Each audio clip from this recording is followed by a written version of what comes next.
pembangunan Rusunawa ini melalui anggaran pembelanjaan negara dan sampai hari ini belum dihibahkan kepada pemerintah daerah, maka pengelolaannya dikelola pada waktu itu adalah UPT Rusunawa yang mengelola ini.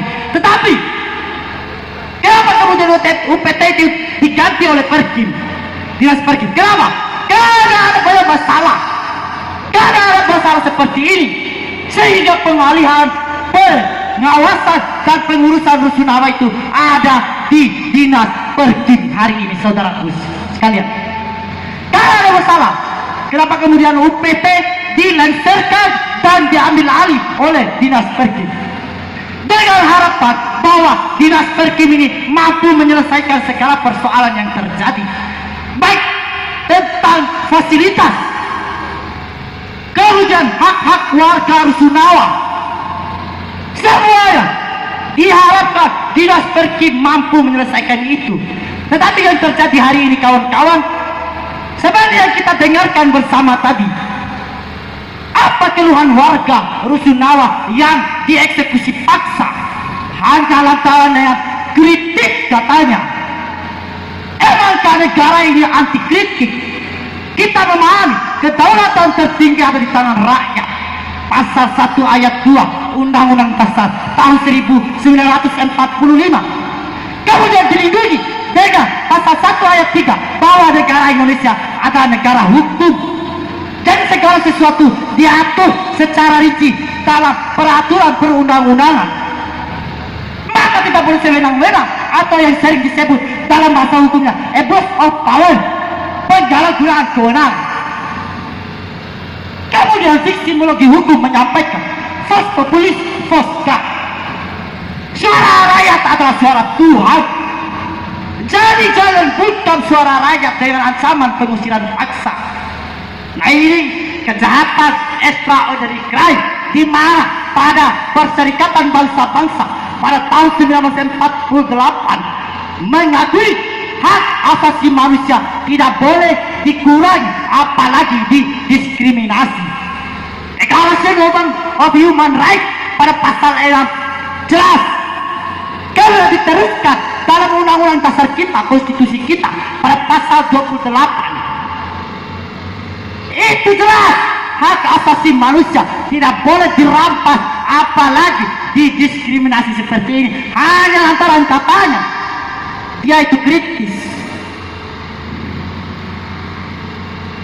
Selanjutnya diatur lebih lanjut tentang hak asasi manusia ini, kawan-kawanku sekalian, pada Undang-Undang 39 tahun 1999 pasal 25 jelas mengenai kasus ini.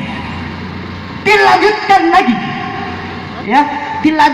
lagi mengenai kebebasan menyampaikan pendapat di muka umum dan sebagainya dengan Undang-Undang nomor 9 tahun 1998. Jadi kawan-kawan harus memahami, negara Indonesia bukan negara kekuasaan, tetapi negara Indonesia negara hukum. Selanjutnya, Dinas Perkim ini saya katakan gagal paham bagaimana tentang pengelolaan Rusunawa itu sendiri. Rumus yang kemudian yang harus dihadirkan dalam hal menetapkan berapa besar iuran itu mereka tidak paham. Diatur di mana mereka juga tidak paham. Saya rasa mereka tidak paham. DKI Jakarta, kota besar yang memiliki upah minimum rata-rata 3.500.000 sampai 4 juta. Berapa kira-kira? Yang paling tinggi iuran ditarik itu 155. Ya, itu paling tinggi itu parternya kota besar yang memiliki UMR 3.500.000 sampai 4 juta. Nah sekarang di Bima, UMR di Bima kita tahu bersama rata-rata 700 sampai 800. Maka rumus penghitungannya nanti kita akan debat dengan kadis itu.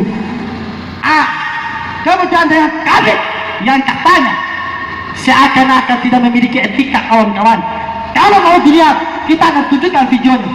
Bagaimana dia membentak rakyat, bagaimana dia mengintimidasi rakyat.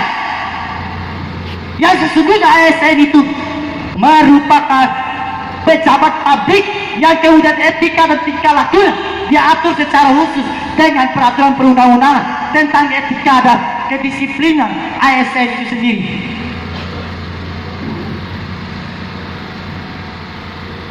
Jadi di sini saya katakan bahwa telah terjadi kejahatan extraordinary crime di mana merupakan kejahatan hak asasi manusia yang kemudian dipertontonkan oleh kepala dinas beserta Kabid Rusunawa yang ada di Kota Bima. Jadi sekali lagi saya minta kepada kepala dinas dan Kabidnya segera menghadap di sumber suara, segera menghadap atau paling tidak siapkan ruang kita berdebat.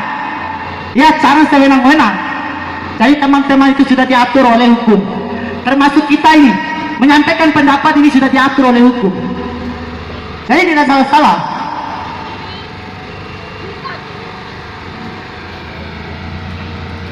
Sekali lagi saya minta kepada seluruh massa aksi, saya minta kepada seluruh massa aksi, rapatkan barisan. Ya, rapatkan barisan.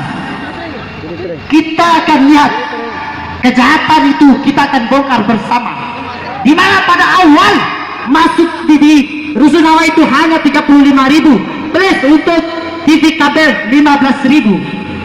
Jadi seluruhnya pada waktu itu adalah 55.000. Itu iuran merata. Mulai dari PP 1, 2, 3, dan 4. Itu merata semuanya. Tetapi hari ini apa kawan-kawan? Tanpa sepengetahuan, tanpa sosialisasi, penaikan iuran itu dinaikkan dengan jumlah yang fantastis dan tidak mampu dijangkau oleh warga Rusunawa. Dan tidak hanya itu, fasilitas-fasilitas yang diperuntukkan untuk iuran itu, dalam hal ini penarikan iuran itu ada 3 poin. Yang pertama operasional, yang kedua perawatan, yang ketiga itu disebut dengan pemeliharaan. Jadi 3 item inilah kenapa kemudian iuran itu dipungut. Itu regulasi yang menjelaskan. Nanti kita akan sebutkan di dalam.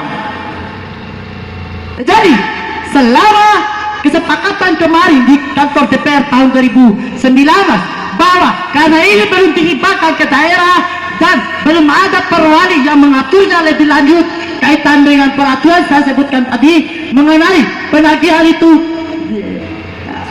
biaya operasional dibagi jumlah unit, kemudian pemeliharaan itu biaya pemeliharaan dibagi jumlah unit dan seterusnya. Begitu cara hitungnya. Kemudian tidak lebih dari 1/3 dari upah minimum rata-rata daerah. Ya, itu cara hitungnya. Jadi jangan gagal paham kawan-kawan. Jadi kemudian selanjutnya keterbukaan tentang pengelolaan itu tidak ada sama sekali. Uang itu dikemanakan dan sebagainya. Kemudian selanjutnya disita paksanya barang-barang milik warga. Di mana kemana kita juga tidak tahu sampai hari ini. Nah, ini persoalan. Kami hadir di sini sebagai lembaga Badan Eksekutif Mahasiswa Sekolah Tinggi Ilmu Hukum Muhammadiyah Bima yang sadar akan pentingnya the rule of law, hukum di atas segala-galanya, menyuarakan hak-hak rakyat yang hari ini sedang ditindas. Maka apapun dalilnya, darah sekalipun kami siap. Saya selaku ketua BMSTH Muhammadiyah Bima menjamin darah kami siap untuk dikorbankan jika memang begini dibiarkan. Ya, mungkin itu saya kembalikan kepada Korlap.